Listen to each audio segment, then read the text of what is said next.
karmic baggage that one carries within oneself, which forms compulsive patterns within a human being, which though individual human beings many times consciously try to break these patterns, they are helplessly sucked into these patterns.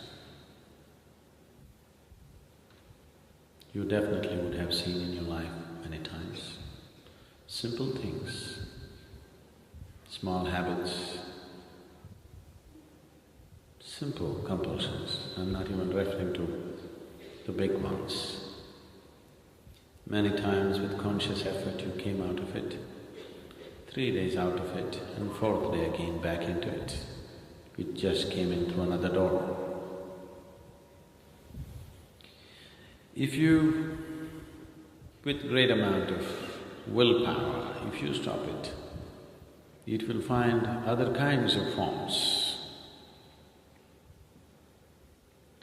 This is like you are driving on a slushy track.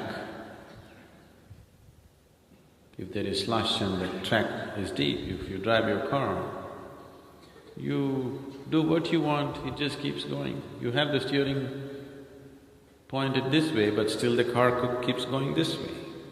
Haven't you experienced this any number of times with your life?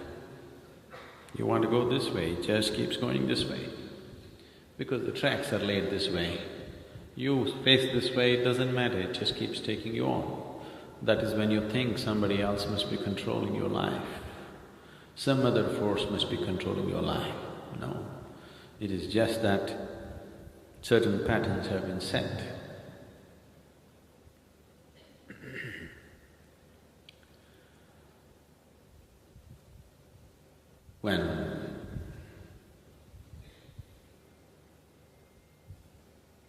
When different manifestations of karma begins to find expression, if you forcefully, by your willpower, trying to give up an established pattern within you, it will take on some other form. It once happened that a young woman was asked by an office colleague that he could give her a lift, that he could give her a ride home. She said, fine. And they got into the car, and as they were driving, they stopped in one place, and suddenly he became like an octopus. He had more than 4 limbs and it was all over her. And she pushed him away and said, what is this nonsense? I came with you thinking you're a decent fellow, what's your problem? He said, no, I quit smoking.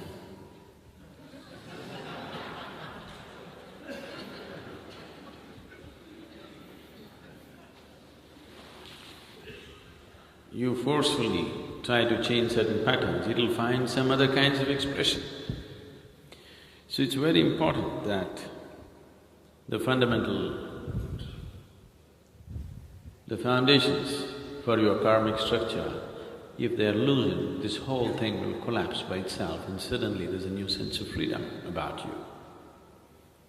If this has to happen, karma can be classified into 2 categories. One is traditionally referred to as sanchita, which is a whole warehouse of karma. Another is called as prarabdha, which is the retail karma, the allotted karma for this life. Because if the whole information, all that is there descends upon you in one lifetime, you will crack, you won't be able to handle it. So life is a little compassionate with you, it allots a certain volume of karma which has to be worked out now. So what is referred to as prarabdha is the allotted karma, which has its own patterns, which allocates. You need to understand, karma is neither a reward nor a punishment. It is… without it you cannot live, because without it you wouldn't know anything. It is only because of memory you know these things. So many things, isn't it? Just imagine, suppose you sat in front of your dinner plate and you did not know whether to eat through the mouth or through the ears or through the eyes or which way. Suppose you did not know. Do you know what a struggle it would be just to find out every time which way to eat? Yes or no? I mean, that's a very rudimentary example. Just imagine every aspect of your life. So much is happening because of established patterns. You're enjoying it on one level. On another level, you're suffering it because it also limits your freedom. On one level, it is taking care of your self-preservation process. But what is self-preservation also happens to be a kind of imprisonment on a different level. Only when you look for freedom, bondage is a problem, isn't it? If you're okay with bondage, it's quite okay, actually it's quite safe. Isn't it so? Bondage is quite safe, actually.